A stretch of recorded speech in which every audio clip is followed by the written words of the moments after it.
Harga cabai di pasar Wamanggu alami penurunan. Melimpahnya hasil panen petani menjadi pemicu.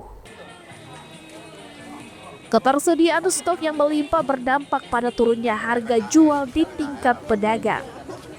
Harga cabai kini berada di kisaran Rp45.000 per kilogram dari sebelumnya Rp50.000 per kilogram.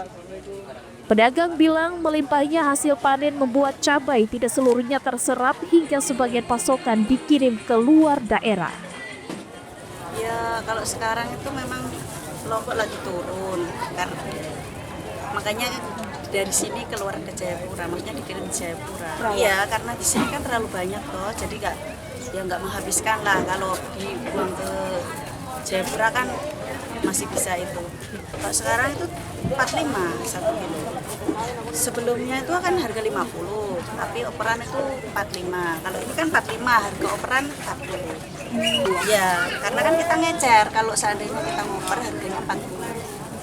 Dari kemarin, 2 hari yang lalu lah.